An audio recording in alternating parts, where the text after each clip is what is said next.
YS జగన్‌ను పతనం చేయాలనే కుట్రలో భాగంగానే చీకట్లో కాంగ్రెస్ పార్టీతో చంద్రబాబు చేతులు కలిపారని మాజీ మంత్రి పేర్ని నాని అన్నారు.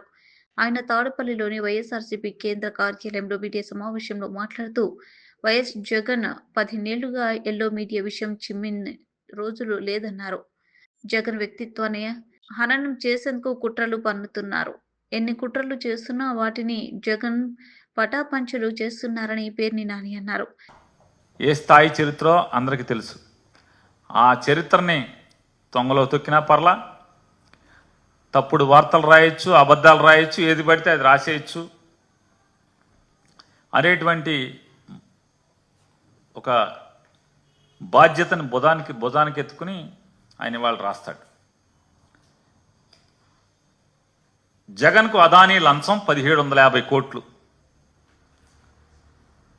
సెకీతో సౌర విద్యుత్ ఒప్పందాల్లో ముట్ట చెప్పిన వైనం. జగన్తో గౌతమ్ అదానీ 3 సార్లు చీకట్లో కలుసుకున్నారు. ఆ తర్వాతే ఒప్పందాలు కుదిరాయి.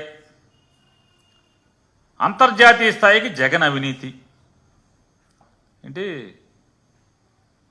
పుష్ప అంటే నేషనల్ కాదు ఇంటర్నేషనల్ అని ఈ మధ్య సినిమా వచ్చింది, అది కూడా రాశాడు రామోజీరావు గారి అబ్బాయి ఇవాళ పేపర్లో.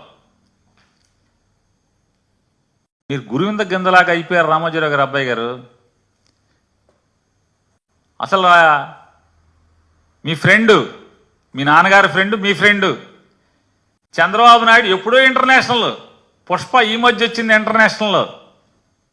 సింగపూర్ కథ మర్చిపోయామా? ఈశ్వరన్ కథ మర్చిపోయామా? సింగపూర్లో మలేషియాలో హోటళ్ళు మర్చిపోయామా? ఈశ్వరన్ జైల్లోకి వెళ్ళాడు తెలుసు కదా, తెలీదా? కనపడదు, వినపడదు. రామోజీరావు అబ్బాయి కనపడదు, వినపడదు. మంది పెద్ద పుష్పం, చంద్రబాబు పుష్పం ఎప్పుడో ఇంటర్నేషనల్. కొత్తగా ఇప్పుడు అయింది అనుకుంటున్నారు మీరు. మామూలుగా అల్లు అర్జున్ సినిమా డైలాగు, ఈయన ఎప్పుడో ఇంటర్నేషనల్. ఇవాళ ఈ గురువింద సామెతగా వీళ్ళు ఈ తప్పుడు వార్తలు రాస్తూ, అసలు రాయటానికి వీళ్ళ అర్హత ఉందా? ఒకటికి నీతి చెప్పే అర్హత ఈ పేపర్కు ఉందా అని అడుగుతున్నాను. రిజర్వ్ బ్యాంక్ ఆఫ్ ఇండియా రూల్స్ని తొంగలో తొక్కి, కేంద్ర ఆర్థిక శాఖ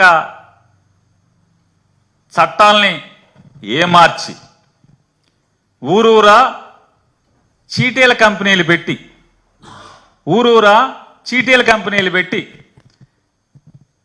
ఆ చీటీల కంపెనీల ముసుగులో